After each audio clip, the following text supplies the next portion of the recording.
मंच पर विराजमान और इस सभागार में उपस्थित मेरे समस्त आदरणीय आत्मीय सुजनों, मैं आप सबके चरणों में हृदय से वंदन करता हूं और आपका इस परिसर में हार्दिक अभिनंदन करता हूं। ये दीपक है, इसकी इतनी महिमा है कि हमें भगवान के साथ उसको भी नमन करते हैं। ये हमें संदेश देता है। आप में से एक एक शिक्षक जितने संसार में हैं वो सब दीपक हैं जो अपनी जीवनी शक्ति जला करके संसार को ज्ञान रूपी प्रकाश दे रहे हैं। हमारे ऋषि मुनियों ने इस संदेश को देने के लिए ये दीपक जगाने की प्रथा रखी और शुद्ध गाय के घी के दीपक से टनों ऑक्सीजन पैदा होती है और सात्विकता, पॉजिटिविटी वहाँ पैदा होती है। इसीलिए कई घरों में हमें मिलेगा सुबह शाम तुलसी के नीचे मंदिर में दीपक जगाते हैं। इसीलिए ये सूक्ष्म रूप से घी जल करके पूरे वातावरण के अंदर फैल जाता है और विशेष रूप से हमारी मानसिकता को एकाग्र और सात्विक बनाता है। इसलिए जिस कार्यक्रम में दीपक जगा करके और भगवान के साथ ही उसके आगे भी सिर झुकाते हैं, वो भी प्रकाश स्वरूप भगवान स्वरूप है। जैसे आप भी जो है भगवान स्वरूप हैं कि अपनी जीवनी शक्ति जला करके संसार जो अज्ञान के अंधकार में है उसे प्रकाश दे रहे हैं। इसीलिए हमारे ऋषि मुनियों ने जो भी ये प्रथाएं बनाई हैं इसके पीछे बहुत बड़ा वैज्ञानिक और मनोवैज्ञानिक आधार है।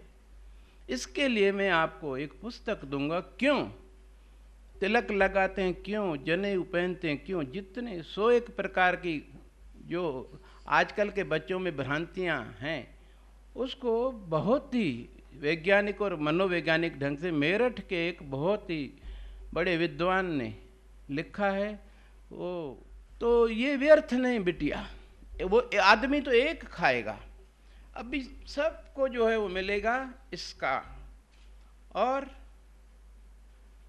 आगे भी हम यदि घर में विशेष रूप से आपने देखा होगा हर परिवार में, महाराष्ट्र में और गुजरात और राजस्थान में तो मैंने देखा है, हमारे यहाँ कम है, हमारे समाज में कम है, शाम को सुबेरे तुलसी की आराधना करते हैं, अगरबत्ती जगाते हैं, दीपक जगाते हैं और प्रणाम करते हैं। अगरबत्ती का भी यही संदेश है, अपने को जला करके भी सबको सुख पहुंचाती। यही तो जीवन है, मानव जीवन कहते इसके। और शिक्षक तो है ही इसलिए खुद दुख उठाए और अपने विद्यार्थियों के अंदर त्याग, तपस्या और अपने परिवार के लिए, अपने समाज के लिए, अपने राष्ट्र के लिए और पूरी मानवता के लिए, प्राणी मात्र के लिए त्याग और बलिदान करने के लिए सदैव तत्पर रहे। यही तभी गरिमा है शिक्षक पद की, सदैव से समाज में उच्चतम प्रतिष्ठा रही है और रहेगी। भले सरकार कितना भी उसको नीचे गिराने की कोशिश करे, लेकिन ये प्रशिक्षक की यह कार्य ऐसा है वो उसको अपने आप सम्मान दिलाता है। उसके जो शिष्य हैं वो हृदय से उसको सम्मान देते हैं, क्योंकि उन्हें सही मार्गदर्शन इतनी आत्मीयता से जो शिक्षक देता है उसके साथ इतने वो गहरे बंधन में बंध जाता है। मेरे पास आज भी मेरे कई बेटे बिटियाएं जो डॉक्टर, इंजीनियर और क्या क्या बन गए हैं, देश विदेश में हैं, बात भी करते रहते हैं, उनका कुछ अच्छा काम करते हैं, शेयर करते हैं, यहाँ आते हैं तो मिलते हैं। ये क्या है? वो शिक्षक जो उनको आत्मीयता से पूरे जीवन में, जब वो लड़खड़ा सकते थे अपने किशोर वय में और जवानी में भी, कभी भी शिक्षक की पैनी नज़र हर एक विद्यार्थी को देखकर समझ जाती है, उसके चेहरे पर लिखा है कि वो किस रास्ते पर जा रहा है, उसकी मानसिकता कैसी है। अगर मानसिकता विकृत हो गई कर्म भी विकृत होंगे, और कर्म विकृत होंगे तो परिणाम दुख आएगा ही आएगा। वो तो कर्म का नियम अटल है। शिक्षकों के ऊपर ही पूरे राष्ट्र को सही दिशा में ले जाने का दायित्व है। यदि अपने विद्यार्थियों को हमने अपने परिवार के प्रति, सबसे पहले उनके माता पिता, उनके गुरुजन, जिन्होंने नर्सरी केजी से लेकर यहाँ तक उनको पहुँचाया, वो समाज जिसने ये सुविधाएं दी, ये पूरे बिल्डिंग जो आप देख रहे हैं स्कूल कॉलेजेस की, ये हमको समाज ने बना कर दी हैं। तो हमारा दायित्व तो है कि उनके विश्वास के अनुसार समाज के बच्चों को अच्छी से अच्छी शिक्षा और सद्गुण भारतीय संस्कृति के संस्कार दें, और परिवार से लेकर पूरे विश्व तक उसके अंदर दायित्व बोध जगाएं। ये यदि नहीं जगा तो उसकी शिक्षा उसके लिए अभिशाप बन जाएगी। फिर वो पशुओं की तरह अपने लिए और अपने परिवार के लिए जीने लगेगा, दूसरों का हक खाएगा, भ्रष्टाचार करेगा, दुराचार करेगा। उसके अंदर संवेदनशीलता नहीं होगी, सात्विकता नहीं होगी। इतना बड़ा दायित्व जब हम लेते हैं तो निश्चित रूप से, जैसे ऋषि मुनि गुरुकुल में इतने विद्यार्थियों को इतनी अच्छी शिक्षा, शस्त्र और शास्त्र विद्या में निपुण बनाते थे, वो जो गुरु होता था एक छोटी सी झोपड़ी में रहता था, चटाई बिछा के नीचे सोता था, जो भिक्षा में शिष्य लाते उसमें से अल्प ग्रहण कर लेता था, अल्पाहारी रहता है। साधना हमेशा अल्पाहार से हो सकती है, अगर ओवर ईटिंग कर लिया तो साधना नहीं होगी, फिर प्रमाद छाने लगेगा शरीर पर, और ये भी सोच जो है ढीली पड़ जाएगी। जितना जितना हमारा भोजन 3 कसौटियाँ हैं, स्वादिष्ट हो, पौष्टिक हो, सुपाच्य हो, जिसके पाचन में हमारी जीवनी शक्ति कम से कम खर्च हो और हमारे शरीर को अधिक से अधिक पौष्टिक तत्व मिलें, तो हम शरीर से काम कर सकें। फिर हमारा शरीर और मस्तिष्क दोनों स्फूर्तिवान रहते हैं, और मस्तिष्क नई नई बातें सोचता है, उसके मन में, मस्तिष्क में शांति रहती है। जब वो एकाग्र होता है, ध्यान करता है, एकदम एकाग्रता जम जाती है, कई बार समाधिस्थ हो जाता है। एक क्षण के लिए भी वो समाधिस्थ हो गया तो उसका उस परम सत्ता के साथ कनेक्शन जुड़ जाता है। 1 सेकंड में इतनी हाई वोल्टेज वो उसकी बिजली की है, वो पूरा शक्ति जो उस परम पिता परमेश्वर सर्वशक्तिमान जो कहलाता है, उस व्यक्ति के अंदर प्रवेश कर जाती है, और उसकी बैटरी चार्ज से भी बढ़कर और चार्ज हो जाती है। उसको इतना अलौकिक आनंद की अनुभूति होती है। ये तो वही जानता है जो करता है। और हम विद्यार्थियों को बचपन से ही ध्यान करना सिखा रहे हैं। बचपन से जो आदत पड़ जाती है, धीरे धीरे वो उसमें पारंगत होता जाएगा, और जो ध्यान की कला में पारंगत हो गया, अपने मन को 1 मिनट भी टिका सका, तो वो पढ़ाई में भी एकाग्रता से पढ़ाई कर पाएगा। जितनी गहन एकाग्रता से पढ़ाई की जाएगी, वो हमारे मस्तिष्क में स्थायी रूप से वो प्रिंट हो जाती है, जीवन में कभी नहीं भूलते। स्वामी विवेकानंद हमारे लिए आदर्श हैं। वो पढ़ते थे इतनी एकाग्रता से कि उन्हें अपने शरीर तक का भान नहीं रहता था। परिणाम स्वरूप जो भी पुस्तक पढ़ते थे, जीवन भर के लिए उन्हें याद हो जाती थी। कौन से पृष्ठ पे क्या लिखा हुआ है वो बताते थे। ये शक्ति हम सबको मिली हुई है, लेकिन उसके लिए हमें विवेकानंद की तरह निर्मल निर्विकार बनना पड़ेगा, क्योंकि विकृत मस्तिष्क एकाग्र नहीं हो सकता। जब हम बैठते हैं एकाग्रता के लिए, पूजा पाठ के लिए, उसी समय वो फालतू की बातें याद आती हैं। यही प्रभु की माया है। आप सबको इसका अनुभव होगा। वैसे याद नहीं आएंगी, लेकिन वही समय जब हम भगवान की प्रार्थना पूजा करना चाहते हैं एकाग्रता से, 2 मिनट ही सही, लेकिन उस समय वो फालतू की बातें कहाँ से आंधी तूफान की तरह इधर से उधर से ताबड़तोड़ दिमाग में अशांति पैदा कर देती हैं। मन का स्वभाव है चंचल, वो एकाग्र नहीं होना चाहता। लेकिन ये जो ध्यान का अभ्यास है वो हमारे मन को शुरू से ही साध लेता है, जब हम चाहें उसे जहाँ जिस वस्तु पर एकाग्र कर सकते हैं। परिणाम स्वरूप वो व्यक्ति जब चाहे जिस विषय में वो बात करना चाहता है, जो पढ़ना चाहता है, जो करना चाहता है, काम पूरी एकाग्रता से करता है। और उस काम करते समय उसके अंदर भगवान प्रेरणा देता है, नई नई इनोवेटिव आइडियाज़ उसके अंदर आते हैं। क्योंकि कॉन्शियस माइंड जो हमारा है ये तो 10% है, 90% अवचेतन मन है, सब कॉन्शियस माइंड।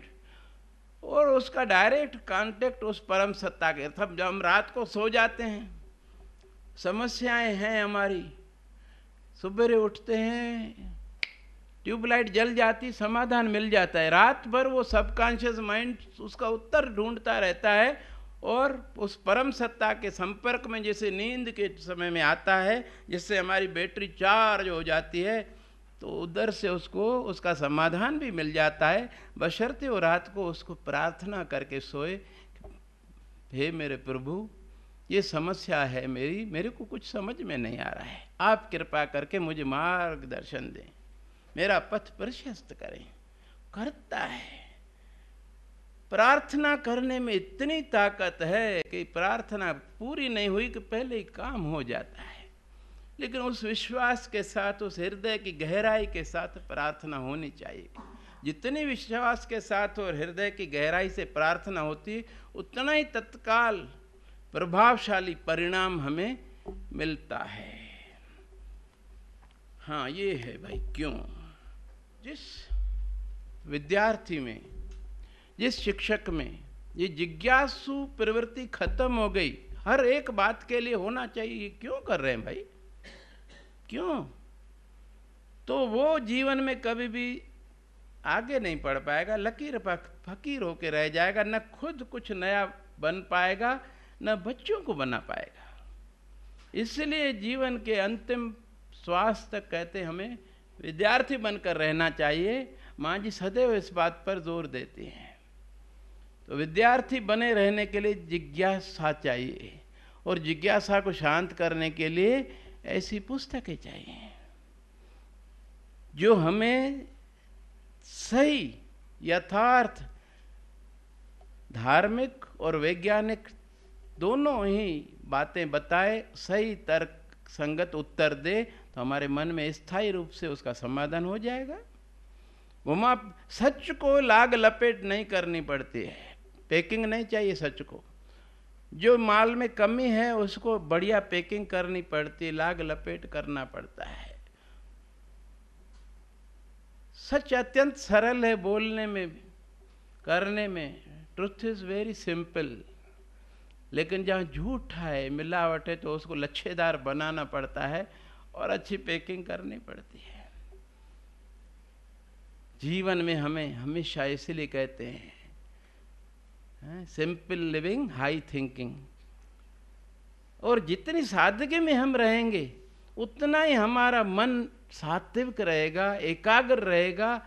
हम अपने जीवन में अपने लक्ष्य को प्राप्त करने के लिए, जीवन का लक्ष्य मानुष्य जन्म दुर्लभ है, मिले न बारंबार, जो फल टूटा डार से फिर न लागे डार।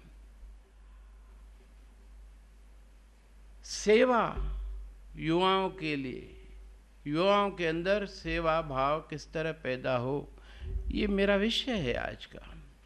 सेवा होती क्या है, सबसे पहले तो ये हम समझें, और सेवा से, सेवा क्या होती है, सेवा करने का तरीका क्या है, और सेवा से हमें क्या मिलना चाहिए, ये बातें तो हमें पहले मालूम होना चाहिए, वरना सेवा क्या करेंगे हम। मेरी बात समझ में आई किसी को, किसी को नहीं आई? भाई सेवा होती क्या है, कुछ तो उसकी परिभाषा, कोई लक्षण कुछ तो होंगे। कैसे मालूम पड़ेगा ये सेवा है कि और कोई धर्म है और सेवा करने की तरीका है, उसके पीछे क्या भाव हो हमारा के हमारी सेवा सफल हो, और सफल होकर के हमें क्या मिलना चाहिए ये जानकारी नहीं होगी तो हम सेवा क्यों करेंगे। प्रेरक शक्ति है ये कि सेवा से हमें क्या मिलना चाहिए। इन 3 प्रश्नों के उत्तर पहले अपन ढूंढे। सेवा वह है जिससे किसी दुखी प्राणी का दुख दूर हो, जरूरतमंद की जरूरत पूरी हो, वो चाहे मनुष्य हो या पशु पक्षी हो। किसी संत का जलूस निकाल रहे हैं हम, वो सेवा नहीं है, वो तो उसकी मार्केटिंग है। उससे किसी का हित नहीं हो रहा है, किसी की जरूरत पूरी नहीं हो रही है। नेत्र शिविर लगते हैं, वहां जाके हम सेवा करते हैं, मन में अलौकिक आनंद की अनुभूति होती है। सेवा करने से ये कसौटी है कि मन में खुशी पैदा होती है। हमारा विवेक हमें शाबाश करता है कि बेटा बहुत अच्छा किया, उस गरीब को तुमने ये दे दिया, और उसके हृदय से जो आशीर्वाद निकलती है वो हमारे जीवन में सुख समृद्धि आनंद लाती है। तो पहले तो हमें ये देखना है कि सेवा सही है या सिर्फ कुछ मार्केटिंग या दूसरे प्रकार की। आजकल बहुत सारी कलाकारियाँ, इसलिए एनजीओ से सरकार का विश्वास उठता जा रहा है। इस सेवा के नाम पे पैसे तो वसूल करते हैं देश विदेश से, लेकिन सेवा होती नहीं है। तो हम समाज को रास्ता दिखाने वाले हैं, पथ प्रदर्शक हैं, तो हमें यदि समझ में नहीं आया तो हम उनको क्या सिखाएंगे। तो एक ये हुआ, और सेवा के परिणाम स्वरूप मन में शांति भक्ति एकाग्रता बढ़ती है, आनंद बढ़ता है, अलौकिक आनंद हिलोरे मारने लगता है। सेवा करने के बाद नहीं, उसी समय साइमल्टेनियसली। और अगर ऐसा नहीं हो रहा है तो उसके पीछे 2-3 कारण हो सकते हैं। पहला तो ये कि सेवा के नाम पे वो कोई दूसरा ही काम है। अगर काम सही है, सेवा सही है, किसी जरूरतमंद की जरूरत पूरी हो रही है, दुखियों का दुख दूर हो रहा है, फिर भी हमारे मन में शांति भक्ति आनंद नहीं बढ़ रहा है, तो फिर हमें आत्म अवलोकन करना चाहिए कि इस सेवा के बदले में मेरे मन में कुछ प्राप्ति की इच्छा तो नहीं है, यश की, पद की, धन की जो पूरी नहीं हुई है तो अशांति पैदा हो जाती। भाई मेरी मनचाही नहीं हुई, अनचाही हो गई तो मन में अशांति पैदा होगी। ऐसे लोगों के लिए मेरे गुरुदेव कहते थे, मैं उनको सलाह देता हूं कि जाकर अपने परिवार की सेवा करो जिनका पहले आपके ऊपर अधिकार है। जब आपका अहम विगलित हो जाए, ये दृढ़ निश्चय हो जाए कि कराने वाला वो है और जिनकी सेवा कर रहा हूं उनके अंदर भी वो है, फिर सेवा के मैदान में जो आप सेवा करेंगे उससे आपको वो आनंद शांति भक्ति मिलेगी। अन्यथा अशांति मिलेगी, और अशांत आत्मा कहाँ जाएगी? अंतमति सोगति, नरकों में भटकती रहेगी। सेवा भी करेगा और नरक में भी जाएगा। ये सुनने में बहुत अटपटा लगता है। मैं आपको एक उदाहरण देता हूं, आप उससे समझ जाएंगे। मान लीजिए इस नगर के 3 धनाढ्य व्यक्तियों ने हुकारा दे रखा है कि इस नगर के चौराहे पर सुबेरे 8 बजे से 12 बजे तक हम आकर बैठेंगे, और जो भी ज़रूरतमंद आएगा उसको हम जो उनकी मांग होगी पूरी करेंगे। बरोबर सुबेरे 8 से पहले तीनों के कुर्सी टेबल लग जाते हैं, कारंदे धन की थैलियां लेकर आ जाते हैं। तीनों धनाढ्य व्यक्ति मुक्त हृदय से, मुक्त हस्त से ज़रूरतमंद लाइन में बैठे हुए हैं, सबको देते जा रहे हैं। मेरे गुरुदेव ने कहा, देखो बेटा तीनों एक जैसा काम कर रहे हैं ना? मैंने कहा हाँ बिल्कुल। वो बोले लेकिन तीनों के मन में भाव अलग अलग हैं। पहला सेठ सोच रहा है कि जब मैं पैदा हुआ तो मेरे तन पे तो ये कपड़े भी नहीं थे, ये कपड़े मेरी माँ ने मुझे पहनाए। और ये धन तो मैं बिल्कुल अपने साथ नहीं लाया। जब उसकी कृपा हुई, मेरे व्यापार में बरकत पड़ी, तो ये धन मेरे पास आया है। तो उस परम पिता परमेश्वर को जिस भी रूप में मानता है, उसके प्रति कृतज्ञता उसके मन में पैदा होती है कि मैं आपका कृतज्ञ हूं कि आपने मुझे निमित्त बनाया। कल को मुझे भी इस लाइन में बिठा दो तो क्या देर लगती है। रीते भरे भरे सखनावे यह ताके व्यवहारे। गरीब से अमीर, अमीर से गरीब, चक्कर चलता रहता है। हमेशा कोई अमीर नहीं रहता, हमेशा कोई गरीब नहीं रहता है। तो उसके प्रति कृतज्ञता व्यक्त करता है हृदय से, और मन में यह भाव रखता है, देने वाले श्री भगवान तो लेने वाला श्री भगवान, इनमें भी तो प्रभु आप हैं। और अपने आप को निमित्त मात्र समझता है और उसके लिए भी कृतज्ञ रहता है, उसी के ध्यान में लगा रहता है और निमित्त बन के देता है। जब भी उसका अंतिम श्वास छूटेगा, क्योंकि श्वास का कोई गारंटी नहीं है कि ये कौन सा श्वास अंतिम होगा। अभी जो श्वास बाहर जा रहा है, अंदर आएगा कि नहीं, किसी को गारंटी है क्या?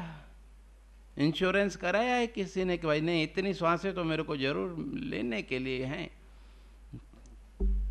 इसीलिए कहते हैं 24 घंटे श्वास श्वास सिमरो गोविंद। हर श्वास नाम से भरा हुआ हो। और अपने हमारे भगवान को न हमारा समय चाहिए, न पैसा चाहिए, न शरीर चाहिए, उसको हमारा मन चाहिए। हमारा मन उसके चरणों में रहे, चित्त की वृत्ति उनके चरणों में रहेगी। जब भी अंतिम श्वास वो व्यक्ति छोड़ेगा, उसका चित्त अपने आराध्य देव के चरणों में है, उसके श्वास श्वास में उसके नाम का सिमरन चल रहा है। अंतमति सो गति, वो उसके चरणों में पहुंच जाएगा, लौटकर संसार में नहीं आएगा। ये सेवा का फल होना चाहिए। इस संसार में रहते हुए खुद भी सुखी रहे, आनंद में रहे, और दूसरों को भी आनंद दे, सुख दे, उनका दुख दूर करे। इससे बड़ा और सफल जीवन कोई हो नहीं सकता। और ये मौका शिक्षकों को सबसे अधिक मिलता है। हम सौभाग्यशाली हैं कि हमें आजीविका का साधन, ऐसा अच्छा व्यवसाय मिला है जिससे हम अपना आजीविका भी चलाते हैं और समाज को इस तरह बनाते हैं, ज्ञान का ऐसा प्रकाश देते हैं जिसको कोई चुरा नहीं सकता, ऐसा धन देते हैं उनको। धन देते नहीं, हम धन कैसे प्राप्त करें उसका मार्गदर्शन करते हैं। प्राप्त तो उसको अपने प्रयासों से, मेहनत से करना पड़ेगा, लेकिन वो उसका पथ प्रदर्शन, गुरु का काम ही इतना है। आशीर्वाद का अर्थ है सही मार्गदर्शन और उस पर चलने की प्रेरणा। बाकी गुरु शिष्य को अपने कंधे पर बैठा कर गंतव्य तक नहीं पहुंचाता है, सवाल ही नहीं उठता। वो उसको अपनी मेहनत, अपनी साधना से करना पड़ता है। तो पहला धनाढ्य तो चला गया अपने आराध्य देव के चरणों में। दूसरा धनाढ्य ये सोच कर दे रहा है कि भगवान ने मुझे इतना दिया है, मैं इन गरीबों को कुछ दूंगा, इनकी आवश्यकताएं पूरी होंगी तो ये मुझे आशीर्वाद करेंगे, तो मेरे व्यापार में बरकत पड़ेगी। निश्चित रूप से दान का फल तो यही है, 1 का 10 देने के लिए तो बंधा हुआ है, कभी तो 100 क्या लाखों देता है, उसको क्या कमी है। वो धनाढ्य व्यक्ति, मेरे गुरुदेव कहते थे, इस जन्म में तो बड़ा सेठ बनेगा, दूसरे जन्म में उससे भी बड़े सेठ के घर जन्म लेगा, पैदा होते ही अरबपति। क्योंकि देने वाला अपने आप को समझा ना, उसके कर्मों का फल भोगने के लिए आना पड़ेगा ना भाई। हथकड़ी लोहे की हो या सोने की है तो हथकड़ी भाई अच्छी बात है, फिर भी दूसरे तीसरे चौथे किसी न किसी जन्म में वो जो देने के जो संस्कार है, कोई नहीं कोई इसे ऐसा सत्संगी व्यक्ति मिलेगा जो उसको ज्ञान देगा और निष्काम बना देगा। एक दिन वो भी पहले सेठ की तरह निष्काम होकर के, निमित्त बन करके और दान करेगा, और एक दिन उस परम पिता परमेश्वर की गोद में लीन हो जाएगा। अच्छी बात है, वो भी पहुंचा तो सही। तीसरा धनाढ़ व्यक्ति ये सोचकर दे रहा है कि मेरे पास पैसा तो बहुत है, लेकिन यश समाज के अंदर नहीं है। लोग कहें कि कलयुग में दानवीर कर्ण आ गया, भामाशाह आ गया, इस तरह लोग मेरी प्रशंसा करें, इसलिए देता है। समाज का मनोविज्ञान है, हम कितने भी अच्छे कार्य करें, कोई हमारा प्रशंसा नहीं करेगा हमारी। वो गोलकीपर का उदाहरण देते हैं ना, 99 गोल उसने बचाए, किसी ने भी उसको शाबाशी नहीं दी। दुर्भाग्य से एक गोल छूट गया, बोला पक्का इसने सेटिंग की होगी।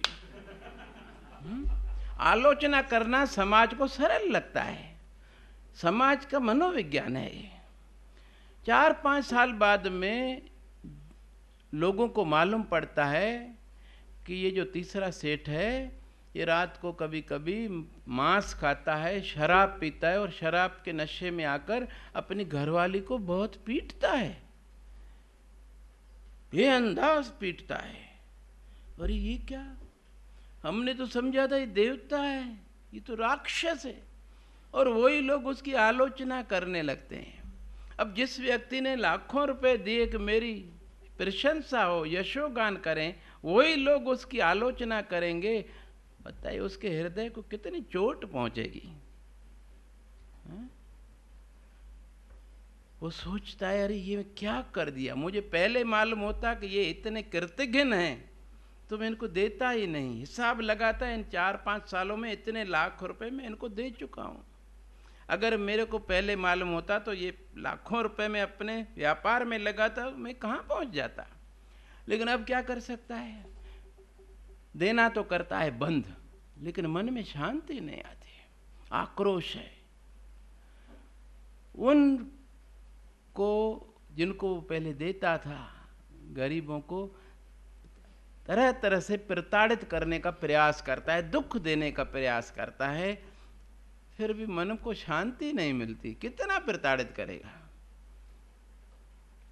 पैसा तो खत्म कर चुके, पैसा तो वापस नहीं आने का।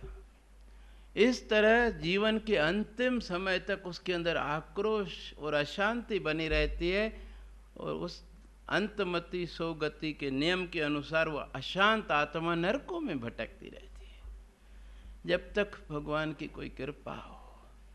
मेरे गुरुदेव ने बोला देखो बेटा, तीनों एक जैसा काम कर रहे थे, लेकिन तीनों की गति अलग अलग हुई, परिणाम तीनों का अलग अलग निकला। इसीलिए हमारा छोटे से छोटी सेवा, छोटा सा छोटा कार्य ऐसे भाव से हो, जैसे नोट पर जितने का ठप्पा लगा है उतनी वैल्यू, कागज तो वही है। अमेरिका के डॉलर एक व्यक्ति ले आया गुरुजी के पास में, सबकी साइज $1 हो, 10 हो, 100, साइज एक ही। गुरुजी ने बोला भाई फिर मालूम कैसे पड़े? बोले साहब इसके ऊपर ठप्पा लगा है ना, ये इसमें 10 से 100 लिखा है, और वहाँ के जो गवर्नर की सिग्नेचर, ये सब कुछ है इसके हिसाब से। तो गुरुदेव ने उसका अर्थ निकाला, बोले ये ऐसे ही बेटा हमारी सेवा है, जो भी कार्य हम करते हैं जिस भाव से करते हैं उतना ही उसकी कीमत बढ़ती जाती है, उसका परिणाम उतना ही हमें बड़ा मिलता है। जब हम हरेक प्राणी के अंदर अपने उस परम सत्ता, उस आराध्य देव के दर्शन करके उसकी सेवा करते हैं, वही हमारी सेवा भक्ति बन जाती है। उसकी कृपा हम पर बरसती रहती है, और हम कोई कर्म बंधन नहीं बांधते, क्यों करने वाला हम अपने आप को समझते नहीं हैं, वो करा रहा है। परिणाम ये होता है, जिसको कुछ भी नहीं चाहिए, सांसारिक चीज नहीं चाहिए कोई भी, उसको प्रभु खुद अपना सर्वस्व सौंप देते हैं कि मैं आपका, क्योंकि उसका मन निर्मल हो जाता है। निर्मल हृदय में भगवान वास करते हैं। कबीर मन निर्मल भया, जैसे गंगा नीर, पाछे पाछे हरि फिरे, कहत कबीर कबीर। अब उस परम सत्ता के साथ जुड़ना, उसी के लिए हमारे घरों में मंदिर रहते हैं, पूजा अर्चना सुबह शाम होती है, आरती होती है, कि किसी भी तरह हम उससे जुड़े रहें, क्योंकि वो ही एक है सर्वव्यापक, अंतर्यामी, सर्वसमर्थ और दयालु। जब सब संसार के लोग साथ छोड़ देते हैं, एक वो है जो हमारी प्रार्थना सुनकर तत्काल हमारे दुख दूर कर देता है, बड़ी से बड़ी विपदा दूर कर देता है। इसलिए उसके साथ प्रगाढ़ संबंध बनाने के लिए नियमित रूप से उसके साथ बैठना, नियमित समय पर, तो फिर दोस्ती पक्की हो जाती है। दो मित्र रोज मिलें, एक दूसरे के साथ दुख सुख शेयर करें तो मित्रता गहरी होती जाती है। और जब कभी कभार मिलें, फिर कभी कभार और ज़्यादा फ्रीक्वेंसी बढ़ती जाए तो एक दिन दोस्ती खत्म हो जाती है।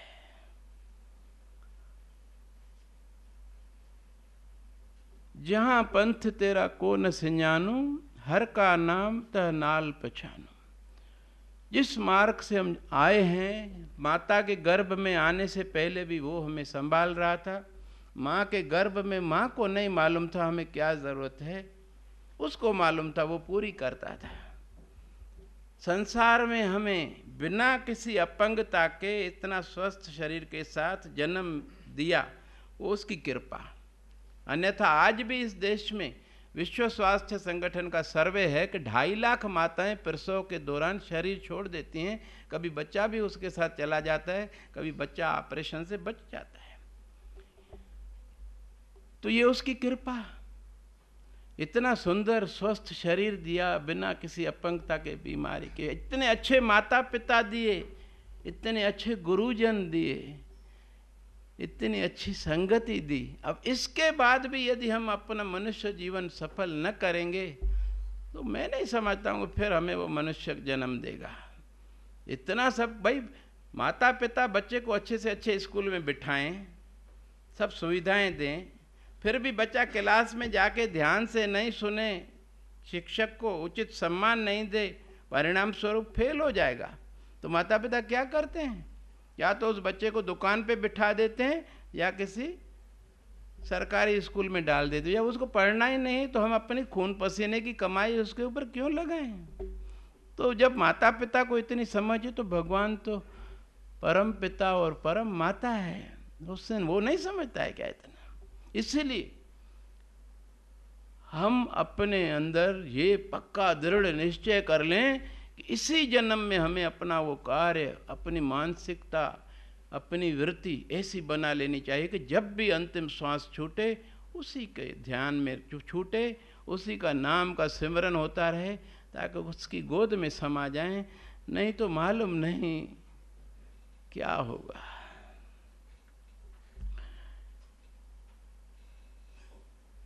दूसरी बात,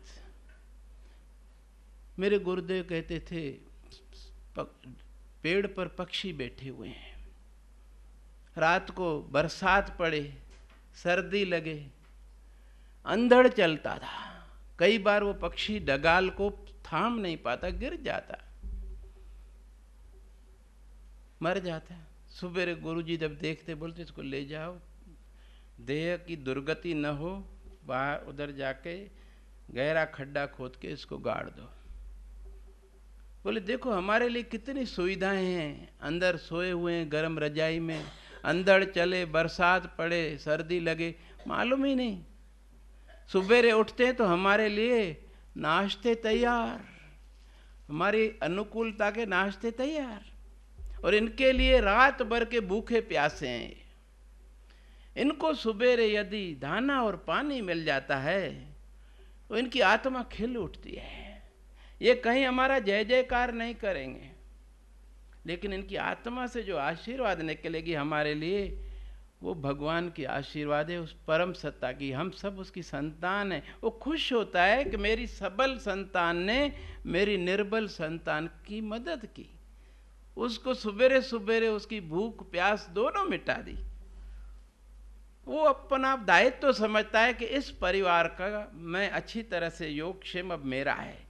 उस परिवार में कभी चोरी नहीं होगी, कोई बड़ी बीमारी नहीं लगेगी, दुर्घटना नहीं होगी। इतना ही नहीं, परिवार के अंदर सात्विकता, आनंद, सुख, समृद्धि की वर्षा होती रहती है। पैसे न भी हों तो भी मन में शांति, संतोष, आनंद है, एक दूसरे के साथ प्यार है, स्वर्ग वातावरण। और उसके एक एक परिवार की वो रक्षा करता है। कभी एक्सीडेंट हो जाता है, गाड़ी के पुर्जे पुर्जे हो जाते हैं, लेकिन उस व्यक्ति को खरोच तक नहीं आती, क्या कभी लगती है तो मामूली लगती है, वो उसकी रक्षा करता है। ऐसे कई उदाहरण मेरे पास हैं। इन पक्षियों की सेवा में इतना बड़ा लाभ है। इसीलिए गुरुदेव की भावना के अनुसार हर साल पहली कक्षा में जो बच्चे आते हैं, मैं उनको ये गुल्लक जिसको ताला लगा है, मैं उनको कहता हूँ अपनी जेब खर्च से 1 रुपया रोज इसमें डालो, महीने में 30 रुपये होंगे। 30 रुपये हमारे स्कूल के फीस काउंटर पर जाओगे तो आपको 2 किलो ज्वार और 1 किलो चावल के टुकड़े मिलेंगे। सुबेरे जब उठो, खुद पानी बाद में पियो, पहले इनको दाना पानी दो, नहीं तो भूल जाओगे, वो इंतजार करते रहेंगे और दिन भर वो इंतजार नहीं कर पाएंगे, तो उनके अंदर से आह निकलेगी, वो आपको जीवन में दिन भर में कहीं ना कहीं ठोकर जरूर देगी। वो नाराज हो गए ना, दुखी हो गए, उनके आशीर्वाद भी जल्दी लगती है दुखी व्यक्ति की, तो आह भी जल्दी लगती है। इसीलिए एक संत ने कहा है, ना किसी को तू सता, ना किसी की आह ले, हो सके तो कर भलाई, वरना अपनी राह